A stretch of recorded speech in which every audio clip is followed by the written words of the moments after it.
Well, hi there, and good afternoon, and Happy New Year. I'm Cindy Hey, Dole. I'm Eric Stromer. How are you? And this is Home Wizards, where we love to help improve your home and improve your life. And boy, did we have a fun week, didn't we, Eric? We had a great time. We saw so many amazing things. We went and took a little visit to some of the places where they make the Rose Bowl floats behind the scenes. And these floats, unless you've really seen them up close and in person, I mean, it's one thing to watch them on TV, and then it's another thing to see them on Colorado, but then to see them parked or to see them being made, I mean, that to me is so much more amazing. You know, it's where form meets function. You know, the way that these things are built and constructed, and then the design elements on top of the framing and the way that they drive. It was amazing learning experience for both of us, I think. So thanks to our friends at Bayer Advanced, who can help you have Rose Parade-looking roses with better science and better results. We're devoting the next 2 hours to what it takes to have an amazing float in the Rose Parade. And we talk with one of several designers, Dave Pittman, who is a designer with the Phoenix Decorating Company. Dave, this is such an overwhelming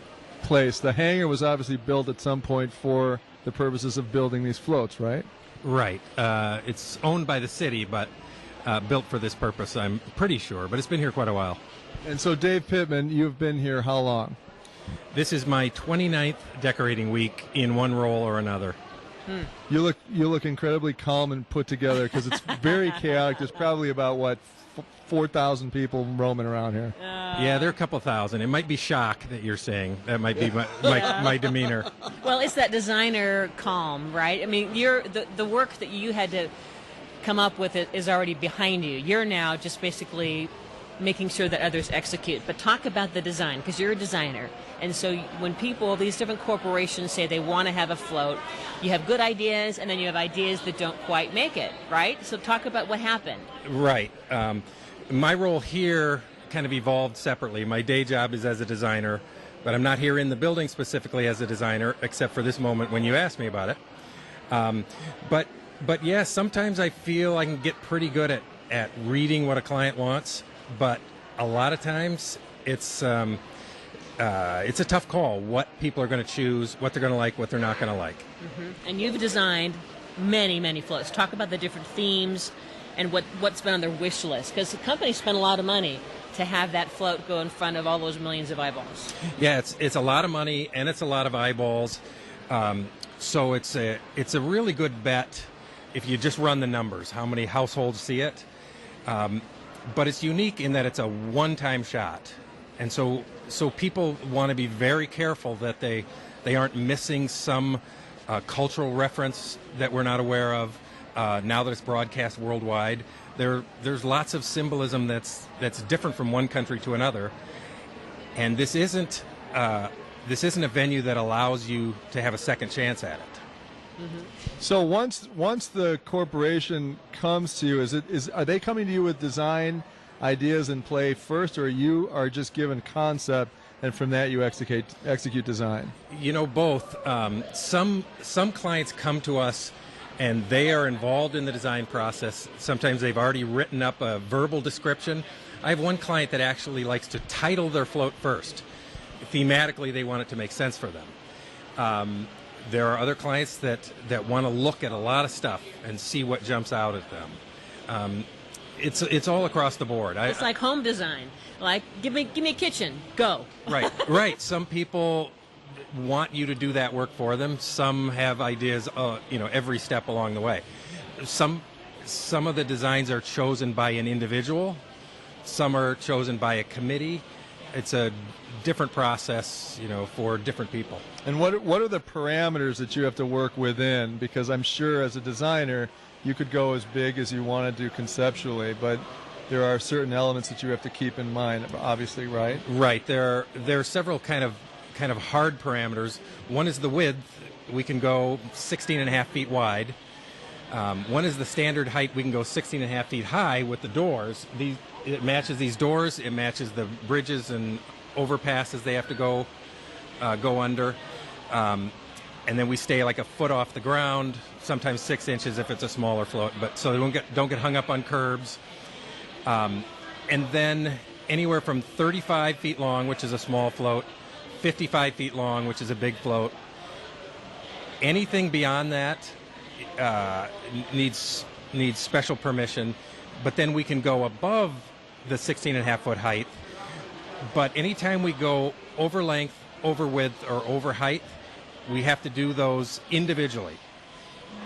You can go over height, but then it still has to be within width. And there has to be testing to make sure it's safe and all that. Right. Very extensive road testing in the beginning when it's just frame, just to make the concept works, make sure the turning radiuses are good. So you're driving the cars around just framed out with nothing on them. Right.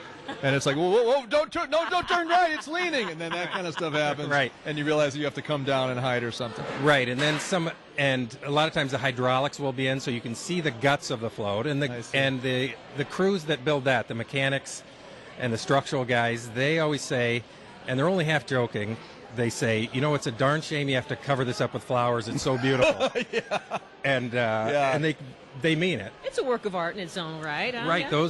They're artists. They custom build these chassis, and they're really good at what they do.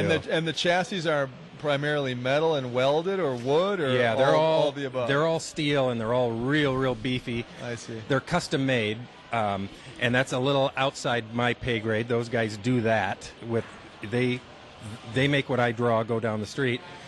But real beefy frames, real beefed up tires, like Winnebago engines. They'll probably be laughing at my details as I'm describing it here, but a lot of times they'll fill the tires with foam, just for the extra weight. Radiators will have their own cooling system. Clutch plates will be geared down so that first gear is from 0 to a quarter mile an hour. Oh, wow. And, they can get them into a gear to drive them back when necessary, but the actual driving life of these floats, and a lot of these engines don't have very many miles on them because they're used, just once a year. But they're geared down in special recycling transmission fluid tanks, and sometimes I'll have to work around that. If I have a float that cranks way up in the air, they may have to have special transmission fluid or hydraulic lines that I'll have to go back and draw something to cover that up. Like any large three-dimensional character is blueprinted, side view, top view, front view, very much like a house blueprint, except less critical in its detail. Right. But it's all scaled out, and the sculptors will use that. Like usually half inch equals a foot, and if you notice around the other building especially, there's a grid cut in the floor, yeah. 1 foot square. Saw that, yeah. So on a lot of these larger figures, if they can get a good cross section, to start with, and a front view and a top view, then it's just a matter of filling it in. I see. Some figures are more challenging than others. Like one of the floats has a small version of Mount Rushmore on either side. A lot less leeway than if you're building a butterfly of the same size. Sure. Yeah, because people recognize that archetypal look of that mountain, and if it's wrong, they know. And if it's wrong, look, Dad, there's Mount Fuji. No, it's not. Wait a minute. Yeah. Now, you mentioned that you talked about some of the politics and the different cultural expectations, right? You don't want to insult anybody. Right. There's a float this year that has Roy Rogers. Right. Or at least Roy Rogers' Dear Sweet Pets. Right. One of my designs, right? actually. Tell me about that. I mean, you have a horse and a dog. There they are, like stuffed. They are stuffed. They are stuffed on the front of the float, and it's been interesting to see a variety of reactions. I mean, it didn't. I mean, my only reaction was, "How cool is that?" It'll be interesting. I'm sure people have a lot of. Some people that actually saw them in the movies when they were kids, I think will have one kind of visceral reaction. It's unusual, but I think it's pretty cool. We can't forget to ask Dave, because Eric and I would like to have a float.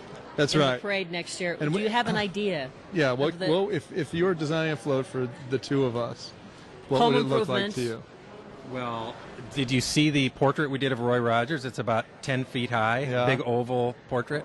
Maybe just a couple of nice portraits if you. And guys do you go like down the pampas route. grass for my hair? I think that would work. We're just going to start wearing pampas grass That's right. I'm throughout gonna, the day. Yeah. Well, we're going to be hearing more and more about what goes into making floats, but wasn't that And we're going to fun? be buying more and more pampas We grass are. to create our own. Hey, It's better than hair. It really it could Pompous be our new extensions. business. That's right. Love it. But it is. It's amazing how these designers, they know when they look at a face or an animal, boom, okay, it's this grass, it's that seed, it's this flower. Right. I mean, the entire year, one of the designers was talking about she looks at produce or different trees or bushes and figures out how she can apply that to next year's float scenario. You know, it's really cool. Well, we have many more stories to share with you. And by the way, hope you'll go to our website, yourhomewizards.com. We have some really, I think, just so vivid pictures that show you inside these barns throughout Southern California where these floats have been very carefully put together. And now, you know, it's crunch time over the next few days. The roses are in these special buckets with the vials, and we'll tell you about that. And the orchids are going to be coming this weekend. But it's all leading up to that big day, which is New Year's Day adjacent, January 2nd, because, you know, they made a rule with God. We will not have a parade on Sunday, God, if you don't rain in our parade. And That's so exactly it's right. going to be on Monday, and Eric and I will be there. We'll be there, yeah. Front and center. And you know, another reason to look at the website, too, yourhomewizards.com, it's the color, the vibrancy of those rooms. Even though everything's sort of in construction, buckets of vibrant colors, and I think that's what you miss when you see them on the float scenario itself. You don't see how much color's really going on. It's so cool. It's really neat. Well, coming up, we have more to share, like the Donate Life float. I'm sure you've seen this before, and it has so many emotional stories. Sure does. And then, of course, the city of Burbank, one of a handful of floats where they do it all on their own. I mean, they're a self-made float. They don't have, you know, this very hoity-toity expensive set of designers behind them. But, you know, these guys are smart. It still looked like we were going to a James Bond lair to discover a submarine being built. It was really cool. Like to some see it. secrets from Indiana Jones were hidden there in vaults. Yeah. Well, we'll have that and more coming up next. You're listening to Home Wizards. Eric Stormer, Cindy Dole. We're back after this on KFWB. So this is a once-in-a-lifetime News Talk 98. opportunity, huh? Yes, it is. To be able to, I mean, for years, I tell everybody, my first experience with the Rose Parade was Walt Disney came by and waved at me when he's Studebaker. So Wow, I that's go back actually many years. that's a pretty big deal. Yes, it is. So I just Wow. enjoyed it. I always watch it every year. You'll hear blenders going around. Everyone thinks we're mixing margaritas, but we're actually just dicing up flowers to minute little points that they can be applied, because 100% of every float has to be covered by some living thing. Yeah, it sounded like they were making margaritas. It sure did. That's what we thought at first. But no, they're not. They're using blenders to grind up flowers to create fine powders of varying thicknesses and textures. And dried flowers. Dried Yeah. flowers, right. And then the way they apply it was astounding, wasn't it? Welcome back. Home Wizards here. Eric Stormer, Cindy Dole, where we love to help improve your home and improve your life. And who doesn't get excited about the Rose Parade? Well, we do. And we thought it would be a special treat to take you with us behind the scenes to show all of these great barns where they are making these floats right now as we speak, and have been working for months and months. But this is the final week. This is the final countdown.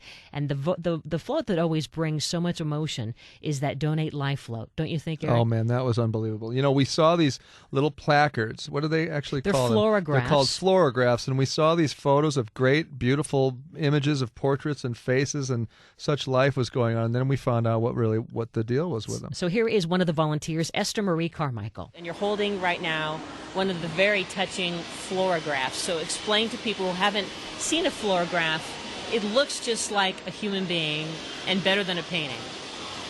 Well, a fluorograph is actually the picture of the individual that has been colored over with all natural product. All seeds, flowers, spices, and just floral, powdered floral product, so that we end up with almost the exact replica of what the picture looked like. So just for our listeners, this is a beautiful graphic image of a baby, probably about a year old, who ultimately ended up donating an organ to somebody, correct? Yes, absolutely. Donated a heart. Wow, it's so touching to see it. And then there's probably a tray of 73, Esther says, photos just like this of people who have donated organs. Wow, amazing. And so these photos will be on the float. Yes. In the form of the fluorograph. But before you even create the fluorograph, I mean, I guess the photos are donated from the relatives, and they come to you, and then you use that, you blow it up. That is correct. The people who actually decide to, and organizations who decide to sponsor the fluorographs, select the family that they are going to be sponsoring, and then the family selects the photograph. that they're going to send to us that they want turned into a fluorograph. I mean, the detail, look at the cheekbones and the eyes. I mean, look at the iris. I mean, it has so much dimension, so much love in there. Well, the blue eyes are particularly difficult to do because there are very few naturally blue flowers that dry blue. And So Esther, what do you use for a blue flower or blue eye? we dry hydrangea, and we powder hydrangea, and that's about the Yeah, only way we because that's can bluer get than the blue status, eyes. isn't it? Yes, definitely. Because that's a sky Yeah. blue. And the pupils, what did you use for the pupils and the eyelashes? Well, the pupils, the actual black part of it is onion seed, and then the white part of the eye is powdered rice. And That you then blended? You powder it. You have to even we put it in a coffee grinder to make it even more powdery than the normal stuff that we put on the float. And the eyelashes? And the eyelashes are a farina, which is a grain. Oh, sure. And it's been colored with spices. You had that for breakfast, The didn't you? farina, a cream of wheat. A little bit of high in fiber. And it's actually been colored with spices, cinnamon and that kind of thing. The farina takes up the color, and then that's how we get the flesh tones. So Esther, what is your background? Are you an artist by trade, or how did you arrive at this? Because these are so amazingly lifelike and beautiful. And what's amazing is if you look at them from a distance, they become more defined. We're I mean, seeing you them only a appreciate foot it. away, but There's when you, different ways of appreciating That's it. exactly Far away, right. but also close up. And at Exactly. post-parade, you can see it close up. But are you an artist? No, I am not an artist. I'm You actually just have a big heart. a medical technologist. Oh. So I specialized in chemistry and microbiology, that kind of thing. And so actually, it's just a love. I tend to have a creative side to me. You know, I knit and I do creative things. And so this is just something that's become very much fun But the for me. flesh, I mean, this was a Caucasian child. Yes. But you have, I mean, you do this flesh that looks perfect for every race known to man, right? Exactly. And We how have- do you do that? Well, I mean, different colors we of- get into coffee and we get into blending the farina with darker things. And we have the dark roast coffee, the light roast coffee, all those kinds of things. And then cinnamon. So we blend it all, and we end up with the right color. It's really quite amazing. It's fun to do. And on the float, along with the fluorographs, will be some very happy to be alive recipients Absolutely. of these organs. Yes, right? and there will be donor families also. Some of these pictures that are here, some of these fluorographs, the donor family is actually going to ride on the float. And for some of these, also the recipient of the organs for these fluorographs will be riding on the float. you know, it's a great way to bring the idea of this whole organ donation to the public so that they understand sort of the full circle of things, where you see these beautiful pictures demonstrated on the float and then the recipients of the organs, and then there's so much life, obviously. It's just a beautiful thing. And so much love, Well, right? and that's why when the theme of the parade was Imagine, we thought of Imagine One More Day, because that's what the recipients do. They get more than one day, but they're usually at the very end of their life when they get an organ, especially the hearts and the livers. These patients are quite ill, quite sick, and they're seeing the end of their life. And so with the donated organ, they have many years. They have a lot more days. So when the float has seen its time, the parade is over because it goes by so fast. What are some of the special ways that you celebrate these fluorographs because they're too beautiful to throw away? Well, these fluorographs are returned to the families. They're taken off the float and they're returned to the families. And most of the sponsors will frame the fluorograph for the family before they give it to them, so that then it ends up on the wall. And I have my sister's fluorograph on the wall. What was that? What? My sister's fluorograph is hanging Oh, on our wait a wall. minute. You Yeah. forgot to tell us that part. Yes, my sister died suddenly when she was only 52 years old 2 years ago, and she was a cornea donor, and so she was honored with the fluorograph. So, I mean, if you can imagine the emotion that shows up in this place where it's so chaotic and so many people are working, but then we realize that this lovely woman's sister died and this Yeah. motivated her to get involved, it just breaks your heart. And you can go to donatelife.org and you can read, if you can if you can take it, the stories behind these touching fluorographs. But we have more to tell you, and the making of the Rose Parade float, sponsored by Bayer Advanced. We're going to talk about the self-made floats like the city of Burbank next, here on KFWB Home Wizards. Back in a bit.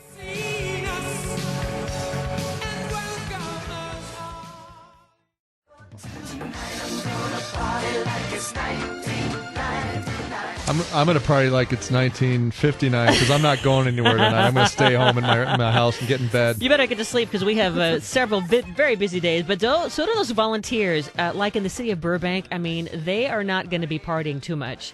We talked to them earlier in the week, one of the very many places where they're making floats. Bob Hutt and Stephen Edwards, who have daytime jobs, but they are also behind the self-made float about a boy who's imagining what could be. It was designed by a fellow named Kurt Jellison, and this is his 7th design for Burbank Tournament of Roses. First design was done back in 1971 when he was still in high school. So the theme of the whole parade is Just Imagine, and the title of this float is The Dream Machine. So at the very front of the float, we have a little boy in bed dreaming of becoming an astronaut. You can tell by the stars and planets and moons on his bedspread. Well, his dreams are being picked up by the Dream Machine in the center of the float, and we've got pumps pumping, and gears will be turning, and we'll have a little dream meter indicator, which is picking up. Hopefully, it'll be picking up his astronaut. It'll indicate astronaut, and smoke will be coming out of the smokestacks. And at the end of the float, you can see his dream has become reality, and because he'll appear in a rocket ship as an astronaut. The thing that strikes me is we were trying to find the location. We come off the 134 freeway, we go down the street, and it just seems like you're going into a secret agent lair. You show up here, and I have no idea where I am. What is this place?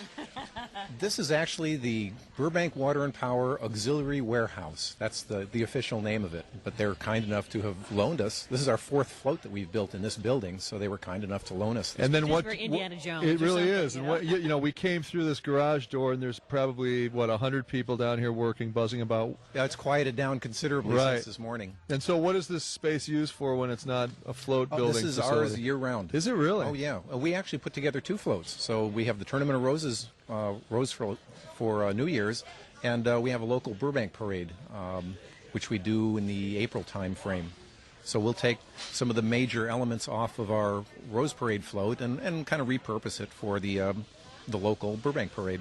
But these floats are not cheap. So how is it that a city like Burbank is able to do this without professional designers? Well, right? I'll talk a little bit about that here. We are extremely fortunate in that the city does give us a grant every year that funds most of our operations. However, we still rely on discounts, donations, and of course volunteer labor to do everything.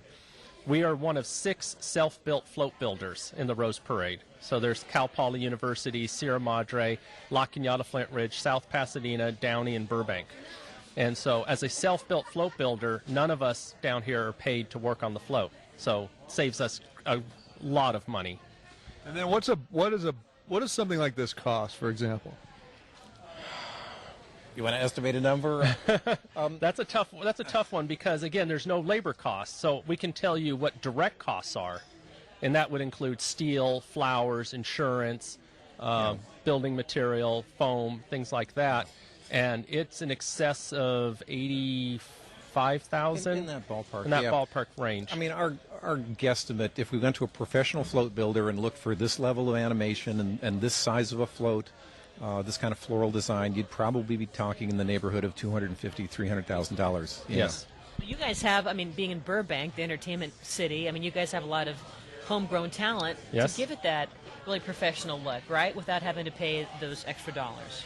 We do have a lot of artists and a lot of creative folks that come down here and help us out. Well, you can talk about our theme music for the float. That was specially written just for us by a fellow who's a composer in the music industry. So we'll have custom written music this year. We have a foam carver who does some excellent work in carving the faces that are on this float and the detailed work on here. We've got our construction crew here is very creative in putting this all together. Decoration crew coming up with the color schemes. Very, very creative town. During the blended background. And what I noticed too is you see, like you were talking about foam carving, it looks like very ornate stone carving that really has a tremendous amount of detail. So this is a little unusual. You don't see this on every single float now, do you? No, you don't. That's why I say this could easily be a $300,000 float if you went to the professionals. But you know, it's the volunteers that really put it all together in the end, and this is our crunch time, the week between Christmas and New Year's. So, That'll be Bob, one extra day. what drives both of you guys to do this? I mean, obviously you have, yeah. Wow, that's there's a variety of things. It's a new challenge every year. So this will be done in 1 year, from concept to finished product. Every year is different. What drives me is I like to learn things new. It's the challenge of learning something, and of course the friendship that you make down here too. That's what brings us back. If you look around, there's actually like second and third generation float workers. They worked on it as kids, and then they grew up and had their own kids, and You they get hooked, right? As we keep hearing. it gets in you your know? blood. Yeah, yeah. And so how many at any given time are going to be here? Question number one. And then question number two, how do you become a volunteer in the Burbank float situation that we have? You don't have to live in Burbank, right? Oh, No, absolutely not. It's very easy to become a volunteer. Just come on down and show up Breathe. at the front door there, and Ed will take you as a volunteer. If you'd like to become a member, we'll be happy to give you some membership information, and that, your check to become a member will certainly help build next year's float. We have a variety of fundraisers going on that will help us build next year's float. If you can't be here personally putting flowers on, you can write a check to us. Now, keep in mind that there's still entertaining ideas for next year's floats right now, actually, and you can go to BurbankRoseFloat.com to get all the information that you need to become a part of that whole thing. And it's not too late to help. Absolutely not. For this float. You go right now and volunteer still. They're just looking for people to show up and help, and it's Don't really have to be fun. from Burbank. No, you really don't. Well, let's now segue to another great float I always keep my eyes on because they premiere the new Rose. This one, it's yellow, and it's called the Sunshine Daydream. Let's check it out. The Bear Advance float. Okay. Now, moments ago, I saw you sitting here in the chair, and you had your laser light. You were pointing up, it was a laser pointer, and you were pointing up, how tall is this float? And you're pointing up there, one of the kids working, and why were you doing that? When it goes up, it makes a lot. At the age of 73, my climbing days are over. So, when you take this here. He's demonstrating now with a laser pen. Go ahead, Bill, do it. Say, if you want to get their attention. Oh, sure. See, and now one of the young assistants up there, thumbs up. She knows. If we're doing something a little bit shouldn't be doing, then you can correct it. So they're going to look down, and then if it thumbs up, hey, I'm doing a good job. So it makes it a lot easier. Bill, you've stumbled upon a fantastic parenting tool for me. I'm going to buy one of these. Stay there on the couch? Shine it at my kid who's 8 and say, clean up your room. It's okay. Just don't do it at basketball games, and most certainly not the sheriff's helicopter. Exactly. Yeah, now, here also by your little station, you have some signs of do this and don't do that. Describe what they are. I'm from West Virginia, and a picture is worth 1,000 words. So if you take a look, and if you put the glue on too heavy, you ended. This is doing the lattice on the arch. Sure. And if you take, and you're not very careful on the pattern, this is mushy. This is what we want. That's crushed white rice and white glue. So this one right here, do this, not this. The one See, so one picture is crisp and clean. Bill has created a template to show you what you want. One is kind of messy. It looks like ants. Yeah. So if you take a look at the arch up there, it's a light lettuce in the center, and it's crushed white rice like that. So, but if you run one end to the other, all the judges will pick it up just like that. Hey, it doesn't look good. The clients, for us here as Bear, the float has to be perfect. Bill, you're in this thing to win, aren't you? You're not going to take no for an answer. Well, that depends on where Lynn is, the floor director. Great people, Loft House. When Gretchen and Bill was doing it, and then when Chris and Lynn took over. Yeah. And I've been doing it probably 18 years, somewhere along there. So I lost track. What do you do when you're not doing this? You really want to know? Yeah. Okay. I make walking sticks, carve walking sticks. Really? Yeah. So you're an artisan? No, it's just a craft from West Virginia. Oh, that's great. And I do. Like to whittle? Oh, yeah, exactly. That's it. Whittle. Where are you from? I'm from here. Oh, okay. But no, just because we like to whittle doesn't mean we can't be from here. When people talk about whittling, wait till this minute. But Bill's eyes lit up a little bit. He thought he found, somebody from home. I thought I had a partner here. But I do volunteer work for the city of Huntington Beach, and we have 18 acres called Shipley Nature Center, and I carve them and whatever they want on them, and then put them over there, and they sell them. Everything is donation. So you're no stranger to being a craftsman and an artisan and what looks good and what doesn't. Well, My wife spent 20 years with Disney, so no, it's just hands-on learning. Start out as a volunteer on that, and then do this, do that. Every seed, every flower has a different application. Just like a carnation, maybe the application calls for the edges to stick up and the white tip taken off.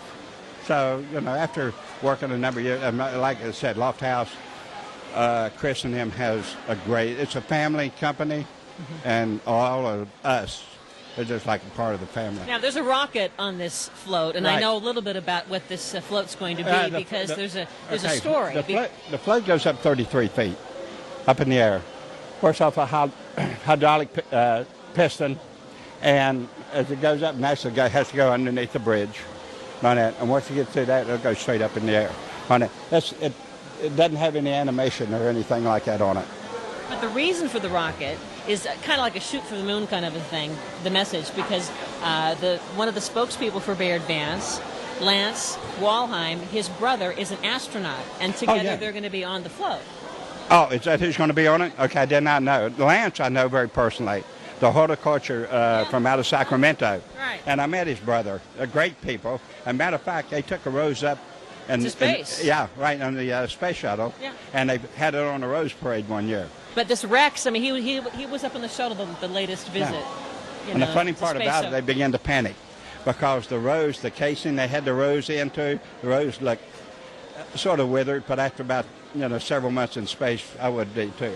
But the case began to come apart, and they was shuffling, trying to get a new case for it. Oh. But I didn't know who was going to ride. Like I said, the people from Baird normally comes in around 2 or 3 days before we go over. But describe what this is. I mean, what we're seeing a rocket and some stars, and what else? What is this supposed to be? Well, it's just like when the president of the Rose Parade chose Just Imagine. Let your mind go. Let your mind go. And on this one right here, it is so beautiful with all the floral and everything. It's going to be awesome. Dry seeds is one thing, but like status, right here, one different color, pink, status, and the purple status, and everything when you begin to blend it together, and then the flowers into the trellis right there. It's going to be awesome. Then as it goes up into the air, Billy, do you have any doubt you're going to finish this on time? I might be looking for another job. As a matter of fact, most of this is volunteer anyway. I mean, I think that every Rose Parade, there's at least a couple of floats where they aren't completely done. People said, do you get paid for it? We get paid a part, but you do it because we love to. Well, by the way, that rose to watch in the Baird Vance float is called the Sunshine Daydream. Up next, we're going to learn from floral designers who volunteer, as well as just families of volunteers, why this week is so meaningful to them. Yeah, everybody loves to be a part of it. It's a great family experience. It's a great experience. Yeah. Home Wizards, a special look behind the scenes, the making of the Rose Floats here on KFWB News Talk 980. And so when you see it go by, are you going to cheer really loud and go crazy? Yeah. Yeah, that's great. How about you? Where are you from? Sunland. And what's your name? Natalia. And what are you doing over there with the purple? It's status, isn't it? Was that what that's called? We're taking the green off of it. Yeah. Great. And you're from Sunland too? Yeah. How old are you? 11. And this is the first time you've been here? Yeah. You guys are doing a great job. And what float is this going on? Girl Scouts. The Girl Scout. Are you guys Girl Scouts? Yeah. Can I hear yay, Girl Scouts? Yay, Girl Scouts. There you go. Thank you, guys. It looks like you're holding parsley. We're What is that? Parsley on the leaves. It is We're parsley. Filling in, yes, we're filling in the gaps that are on here before they put it onto the float. And you're using a sponge, the almighty Yeah, so it sponge. comes around the but I edge noticed here. that when you go around the edge of what looks like leaves, right? Yes, of these are leaves. Yes. So I guess this little centipede critter is walking through a He's garden. and he's got his little binoculars up there, and he's basically out in nature. exploring. Yes, But a lot of the parsley, as you go, look at there's parsley on the ground. It falls off a little bit. it does, but it'll glue. It'll stay on there. What we want to stay will stay. You know, I was going to make a little salmon tonight. You mind if I take a cup of this for the dinner? Come on, a little dillweed, maybe lemon juice. You nuts. I actually did make salmon, You but did? I had my own You were inspired? parsley. Yeah. Well, that's welcome right. back, Home Wizards here. Eric Stromer, Cindy Dole. A special edition of Home Wizards, sponsored by Baird Vance, as we are bringing you a behind-the-scenes look at the making of the rose floats, because every single float is covered with everything from nature. It's all right? organic. There's nothing artificial there.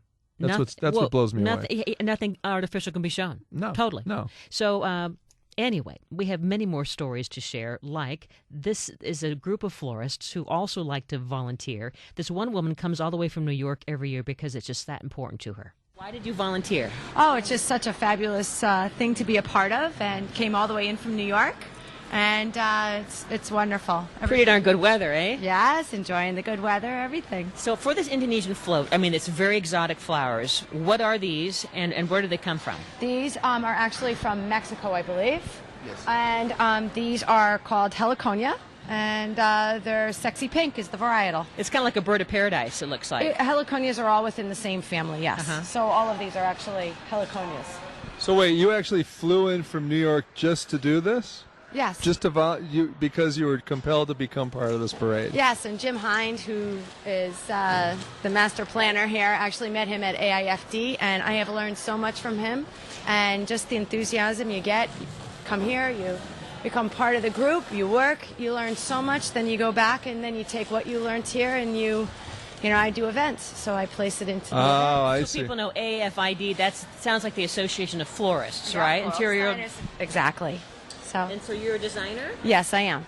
And then will you be watching the parade from the stands? Actually, this will be the first year, that I'll be able to see it. Usually I have to fly back and do events, but my whole team in New York will be taking care of that. And I'm able to actually stay and see the parade for the first time. As a designer, right? You're a floral designer? Yes, I own a company. We do events, large-scale events. So you must really have an appreciation for all the beautiful flowers, so how they arrive fresh and keeping them fresh? We do the same exact thing in New York. Exactly. So how do these all get here, and where do they come from? You have the full world here. Everything. Every single area of the globe is probably here represented. South America, Asia, Holland, Australia, Thailand, Hawaii, a lot from the States, California, Florida. You're, the full spectrum. And so essentially you're just ordering how far out in advance? Like when do these all get ordered and how do they know what to get? Usually it depends based on who's actually, as you could see right there, she's going through our floral order. So based on the quantity and the volume of where you're coming from, each different grower has a different time frame of when they expect their order to be placed. I'm in New York, we're a 5-day order out. So. Hold on, Susan is sweating and she realizes that we don't have almost 1,600 crates of roses. Oh my God, what are we going to do? Oh my God, well, we'll just wait for the orders to come in since we have a few more days here. This is actually our first full day of working. And you're a floral designer as well, I am right? a floral designer. So what is the secret to keeping the flowers fresh? Is it truly just water, or is there some other magic potion you're putting in those vials? Well, no. There is a floral preservative that's made especially for flowers that is made by the Floral Life Company. And what is it, do you know? It's just Secret. basically Windex, isn't it? Oh, no. It's not Windex at all. It's a sweetener of some It's a kind special, and no, an it's a special antibacterial? chemicals and formulas that they make especially for flowers. It's a company that's devoted to that especially. And so those go in the vials, and the vials go into the floats, and there you go. Right. And so we are now how many days out until these are being We're applied? 5 days out. And these are all going to be okay within 5 days? These do not like to be refrigerated. These are tropical flowers that do not like to be refrigerated. Yeah. So that's why they're back here in this building. And they're going to go on the Indonesia float. Oh, great. So most of our flowers that have to be refrigerated are in the big reefer trucks in the back. But this building that we're in, the Fiesta Barn, is rather cool, so that probably Yeah, it helps is. It's them very too. nice. It's very now, cool. Now, we have a big dinner party tonight. You think some of these could fall off the truck into our trunk? No. No. Definitely not. Well, that's why you have, because it is so expensive, you're very meticulous about labeling where these flowers go. They each have a bucket. It says Dole. It Exactly. says, Exactly. You name it. And right. so that's how we know. Each float has a certain amount of flowers that they get, and they all have to be on the right float, in the right positions, the day of the parade. Because otherwise, if they don't, flowers, if I'm working on Kaiser Permanente, I can't go over to oh, no. the Natural Balance bin and get some extra because roses. they have different colors, different types of flowers, different everything. And they paid for it. And they've paid for it. Special solution. I still don't know what it is. I think it's water. It's hijinks. Anyway, right. we visited another great float. This one is from the folks of Loyola Marymount, and a family of volunteers. They work together. This is my 17th year decorating with Phoenix Decorating, and about my 10th year as a crew chief working on different floats. And then also, Craig, your daughter is volunteering, isn't she? She is one of the two assistant crew chiefs that I have on the float. This is her 10th year decorating. She started when she was 5. Now, does she have the stuff? Does she have what it takes? Absolutely. She runs teams. She's learned from me. She's learned from my wife. My wife is also decorating on the float. She does all the floral beds at the very end of our float. Make certain that they're just perfect. She's got the touch with just the right blend for the colors. When you get from the palest pink to a dark pink, you have to be able to blend them all together. And she's got the eye for just putting it in just right and getting. So you guys clearly are an artistic family. And what drew you to this originally? December of '95, my wife came up to me and said, "Sweetheart, how'd you like to decorate a Rose Parade float?" And I'd seen the parade. I've been to the parade. I said, "Sure, why not?" And the bug bit. And the rest is kind of history. We've been here, coming back every year, and just loving it. There's a lot of families that do this together, and there's a lot of couples that do this together, and people who become couples after they volunteered. You fall in love with people who have that same passion, right? That's correct. This becomes our family for the month of December. We're all of a sudden reacquainting ourselves with people that we've met from all parts of the country. There's a family that comes in from Maine every year and decorates from the 26th through the 30th. They're always here decorating. On our Loyola float, they have what are called the kissing benches, and we have them on the front of the float, and these happen to be benches that are on the bluffs around LMU. And a couple got engaged on the very first day of decorating. Oh, that's really sweet. So what are the hours here, Craig? What time do you come and when do you normally leave? During Deco Week, which is this week from the 26th until the end, we started. Crew chiefs are here at 7 in the morning. We have to get everything set up. The volunteers start at 8 o'clock in the morning, and we finally put the float to bed at about 11 o'clock at night. Now we'll have 2 shifts of volunteers that are working on the float, from 8 till 3:30 and 3 to 11. And just a lot of hard work. Many people hours go into this. I'll have a cruise on a float this size. This is a 55-foot long, 18 feet wide, and 40 feet tall. I'll probably have 60 people working on the float at any given time. And then, do you ever have a problem finding volunteers, or is it that's never an issue? There's a waiting list. There's a waiting list of people, and we kind of, every crew chief has what they term their A-team. These are the people that have come back year after year that have worked with people, and we just put the call out, hey, we need the A-team in here. Now, where do you watch the parade? On the couch of at home. Sit at home, kick back, and watch the parade. It's just, after 120 plus hours of decorating, I need it's nice to have that little bit of a break. And that gets me ready for going back to work. My full-time job is a school teacher and school administrator. So walk us through visually as we're seeing in this barn, about at least a dozen floats or so. Talk about the colors and the materials that are involved. There are 10 floats that we have here. As we look at the Hannum Library, the windows go from a deep purple, which will be a purple status, into a dark blue status, into a pale blue status. So we'll have 3 different shades of status, which is that real fine flower, has to be trimmed just right, and then we put it into a blender. When we look at Iggy the Lion, we're using a dry straw flower. It's a bronze straw flower mixed with a golden clover seed to get just the right texture, because although he's a lion, he's supposed to be a statue, because he's a bronze statue on the campus. So less fluffy and more stiff. That's correct. Although, and by the way, there's your daughter up there at the head of the line doing something. It looks like she's telling somebody what to do. She's working with one of the others, making certain that the eyes are done just right, so that the articulation on it, the perfection is right there. That's looking at the very front of the float. So what goes into the eyes?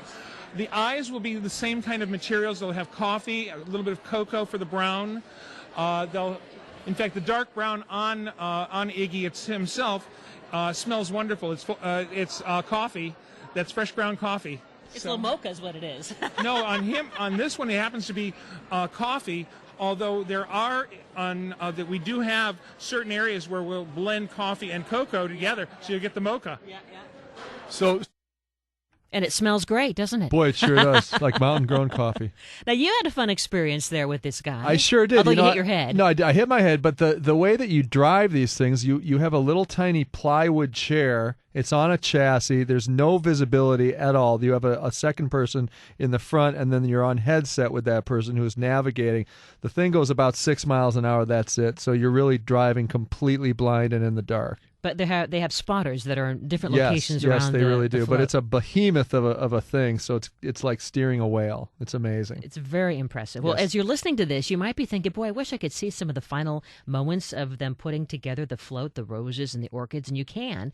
Just go to the website tournamentofroses.com, and you'll find the location of the various barns throughout Southern California. But don't go away. Hour 2 of our special Home Wizards behind the scenes, the making of the floats, getting ready for the big day on Monday, coming your way here on KFWB News Talk 980.